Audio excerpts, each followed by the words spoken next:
Welcome to Gartner ThinkCast. I'm Alexis Wierenga. Today we're discussing the top trends shaping the future of work, from navigating expertise gaps to tackling loneliness as a business risk. Each year, Gartner's Future of Work research pinpoints the most urgent developments shaping how organizations operate, innovate, and grow. We're joined by Gartner's Senior Director Analyst, Emily Rose McRae, to help break down these trends, how they're already playing out, and what leaders can do to respond. Emily Rose, welcome in. Thanks so much for having me, Alexis. Yeah, excited to talk with you today. So, It's gonna be fun. yes, exactly. Let's start with the big picture. When we're talking about the future of work, what exactly do we mean, and what's different this year compared to past years? So, technically speaking, when we talk about our definition, we say it is changes to who does work or what does work, which is definitely coming up a lot lately, Mm. where work is done, when or how much work is done in terms of schedule and hours, and how work is done, of course, but also even what we even consider work. So, how is work itself as a concept changing? More broadly, it's what are the different social, technological, and business decision drivers that are changing the way work is being done and what it means to do work. Yeah. And I think we're definitely feeling that disruption seems to be a constant across the board this year. Are there trends in particular that you're seeing be accelerated by or maybe even contributing to the overall sense of disruption that we're feeling? Sure. So, one of the big things is definitely AI. I mean, AI has been a major part of our trends for the last 2 years. It was not a part of our 2023 trends, and we regretted that choice. We I made a mistake there. Um, but this year, AI's presence and the feeling where it's really shifted from in the Gartner hype cycle, what we call the peak of inflated expectations down into the trough of disillusionment. We're headed to that trough. People are getting really frustrated because they're not seeing the returns they expected. And the hype was so big when generative AI was being initially rolled out. And even now, we're still seeing really high expectations in some cases being shared that aren't necessarily playing out in reality. And that's creating a lot of challenges and a lot of pressure to somehow innovate. Mhm. And then we also have a workforce that is simultaneously bringing in more and more of Gen Z at the same time that we also have a lot of folks reaching retirement age, whether or not they choose to retire. They're definitely getting closer to that age, and that creates new sets of risks around knowledge sharing and knowledge transfer. Yeah, it's interesting to think about how it plays out across those different generations of people entering or preparing to exit the workforce. I'm curious, in your conversations with leaders about this, about disruption, what are they seeing kind of from their point of view for themselves and for their teams? So, when I talk with folks in the C suite about this in particular, there's a lot of feeling. Last year, I would have said it was how do we get ahead of what's coming? And this year, it is a sensation of perhaps being behind. That's an interesting and challenging space to be, but I think especially with all of the reactions that folks are having to changes that might be happening in the broader sort of political realm and in the national security realm, we have a lot of disruption happening with new elections and the results of those that are creating a level of uncertainty and stress and desire to at least get everything else right because we know we can't control that bit. Yeah, there's a lot of moving parts to manage, a lot of differing views probably within an organization, people with different things that they're concerned about. Uh, I'm curious, what else is like standing out to them? What are the things that are like keeping them up at night? Um, the big thing that people bring me in for is we invested a ton in AI and bought some sort of license for an enterprise wide tool that everyone has access to, and we are not seeing returns. So now what do we do? It's either senior leadership bringing me in just to talk about it from a strategic, broader perspective, or sometimes what happens is that IT has recommended training as a solution. And what I end up talking to, if I'm talking to CHROs or chief people officers, is what does that mean in terms of not just training, but actually really thinking about enablement and also working to reset expectations around productivity because In many cases, providing access to a generic tool just is never actually going to lead to the results that people expect, despite what they're hoping. Yes, yes, it's part of that implementation and everything as well. Somewhat related, you mentioned the increasing expertise gap as the first trend in the research. So, how are organizations responding to this theme of talent scarcity? It's interesting with the changing economic climate in particular. There's sometimes a bit of a wish that folks could return to the world where there was enough unemployment that employers felt quite confident that talent was going to need to accept what was offered. And the reality is that since the early days of 2020, that calculus has changed because one of the things that came out of the COVID-19 pandemic and that first year of it is people changed their expectations for the role that work has in their lives. And they're not just going to say, yeah, okay, I'll take it. So that talent shortage has not gone away, even as unemployment has shifted. Instead, organizations are at the same time as it being challenging to get critical skills. And they're seeing high turnover, particularly in some of the higher volume roles that include skilled talent. We are also facing the reality that some of our most skilled workers are reaching retirement age and certainly have the right and ability to retire if they are so inclined. How do you prepare for that and how do you address? And then we add in another layer that's creating like a longer term issue. So organizations have known that the wave of retirements, what some folks call the silver tsunami, was coming. That was a known demographic reality. But a lot of folks did not address it, kind of hoping that it would magically resolve itself before it became a crisis. We have another level to this crisis coming, which is that the AI tools that we're investing in, the use cases that are producing the most substantive value at the moment, tend to often be in spaces where you're taking work that used to be a training ground for entry-level talent. So you're taking big parts of an entry-level role that were used to skill someone up to do more advanced work and automating parts of them. Well, that entry-level talent can't be doing the validation because they don't have the expertise. Mhm. So maybe they can do the prompt engineering or some different activities, but they can't actually do any of the validation. So there's no training ground for them anymore, which means at the same time that we are losing some of our most expert talent, we're also losing our potential pipeline of expert talent. And for some organizations, the solution is going to be a pretty straightforward, okay, we're just going to hire less entry-level talent, but we plan to poach mid-level talent aggressively, and we're going to invest a lot in having very competitive salaries and benefits and offerings there. But for other organizations, that's not going to be on the table as an option. So then the question becomes, what do we do when we have such a growing expertise gap that's going to be not just a demographic phenomenon, but really embedded into what we're trying to deal with here? Yeah, it's recognizing the importance of developing people to the point where they can step into those roles that are going to be opening up with the retirement surge up ahead. So, as you noted, AI is a big part of this. With the continued push for AI integration, what are the risks of pushing too quickly? And is there a misconception from leaders about how employees feel about this, how they're responding? Is there a mismatch of expectations? There really is. So one of the things that's kind of interesting, and you've seen this in some of the Duolingo and Amazon announcements, is employees aren't using AI enough, and we think it's because they're choosing not to. So like if all else was the same, they would use AI.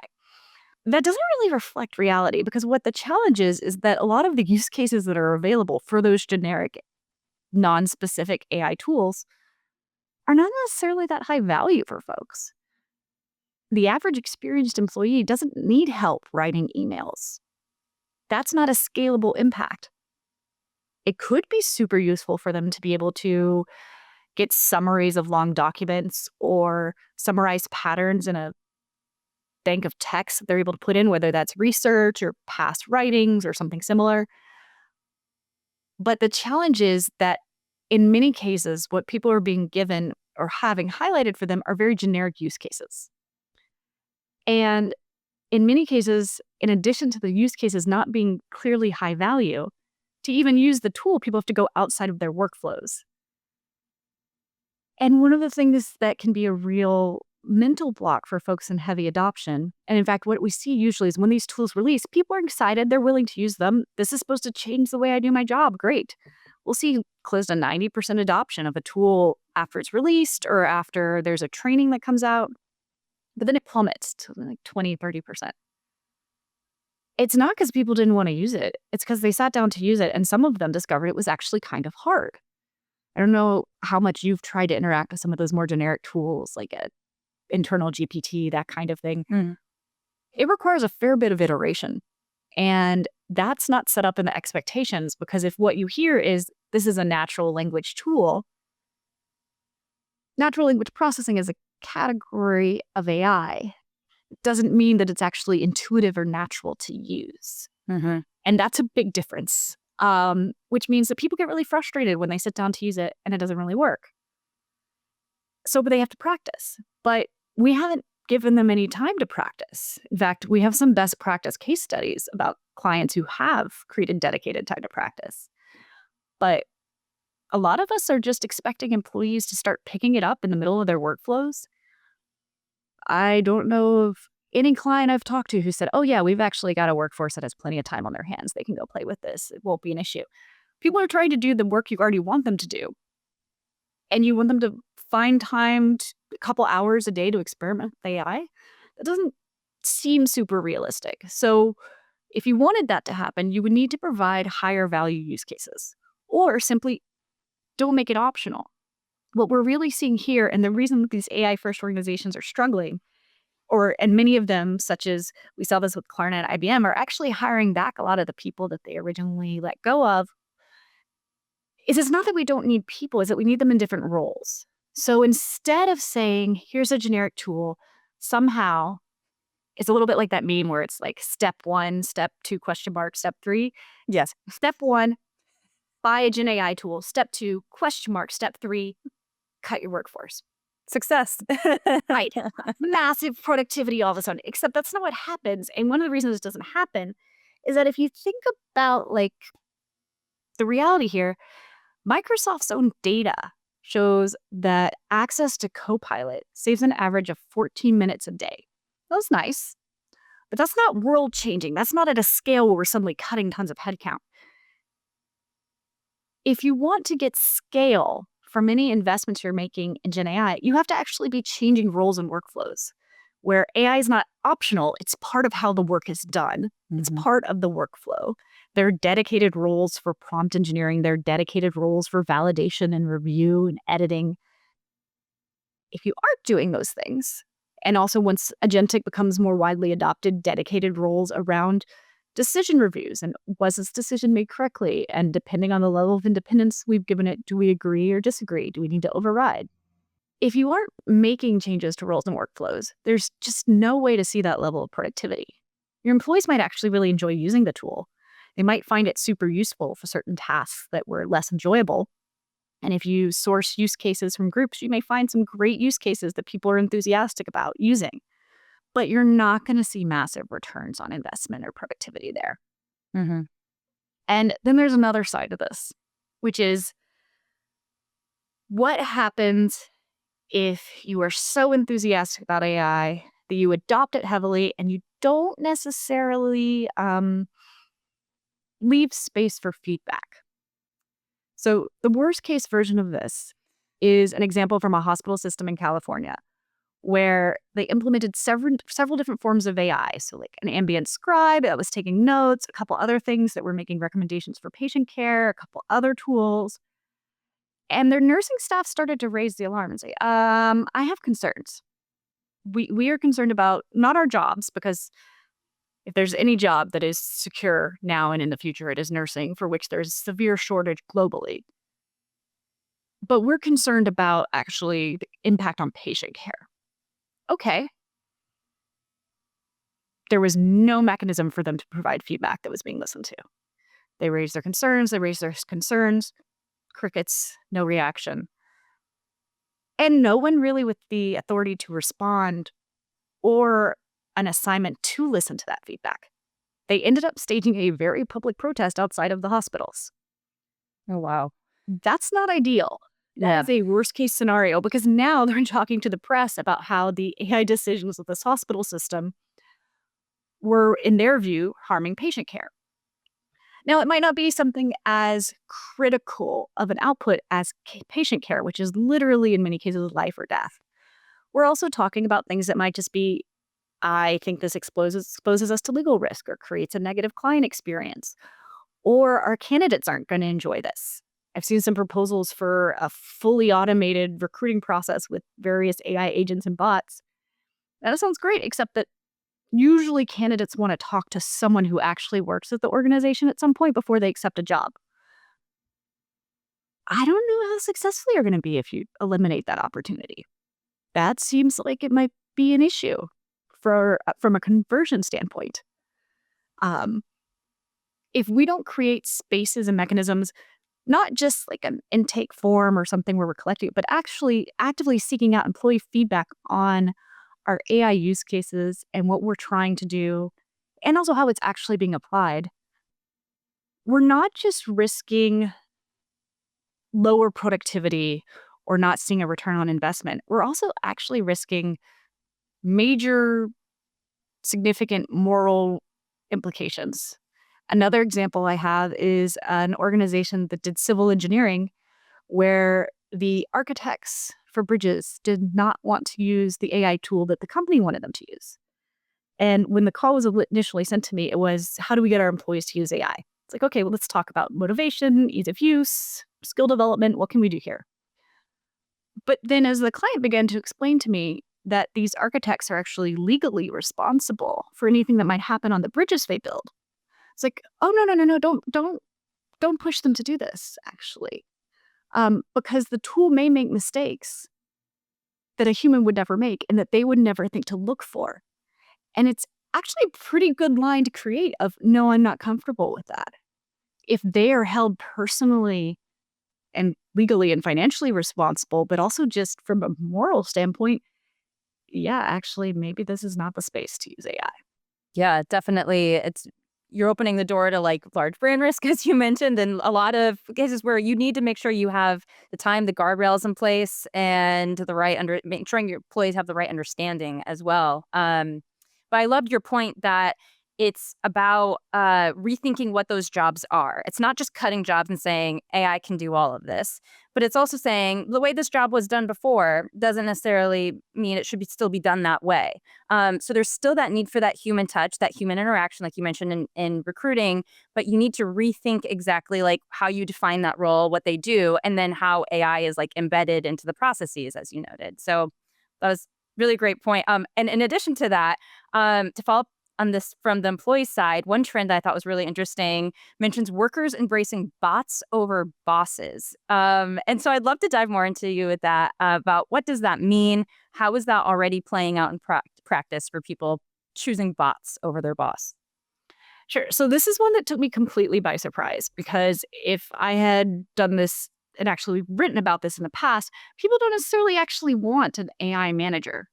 Right. But instead of asking how happy would you be with an algorithm providing performance management feedback, blank and getting not a very high number, last year we did a survey of about 3,500 employees globally, and we asked them to what extent they agreed or disagreed with the statement, an algorithm would provide fairer feedback than my manager.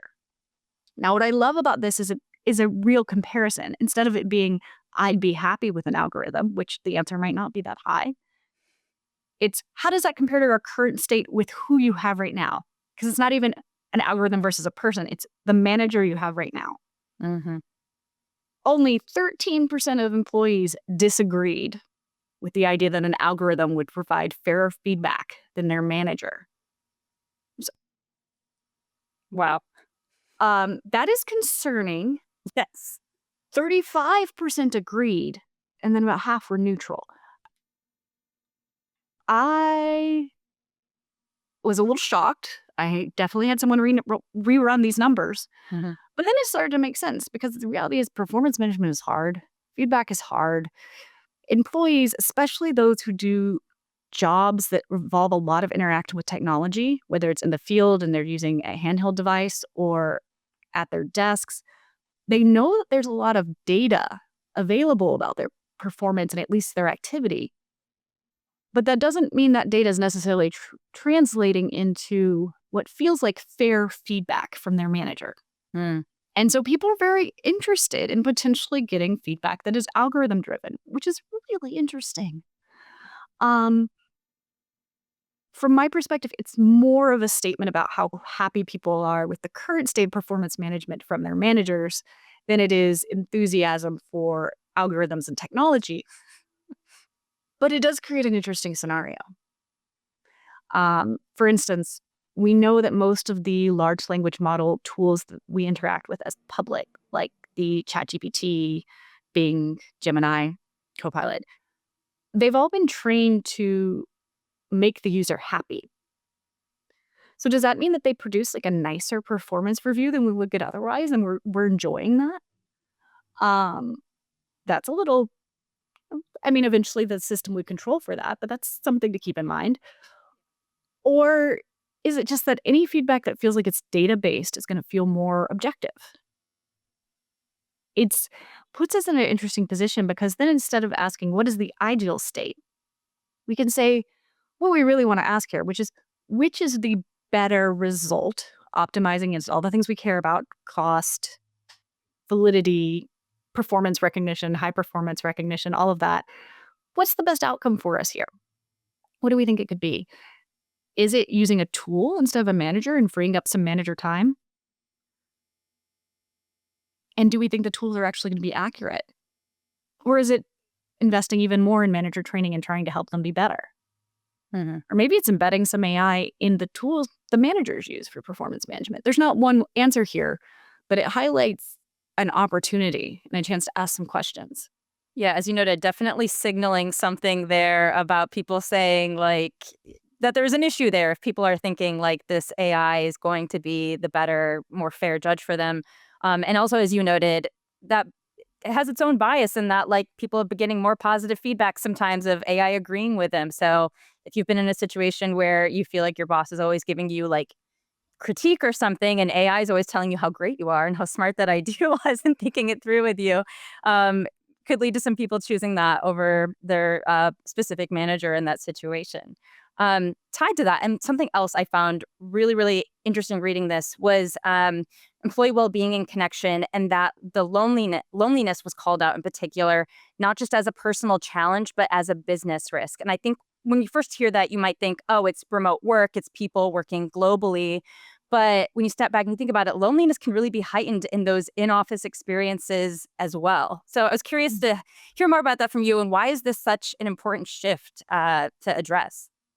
So this is one of those that the natural response is, well, if people are lonely, let's just bring them back to the office, assume we're working remotely, and everyone will be together. It'll be great.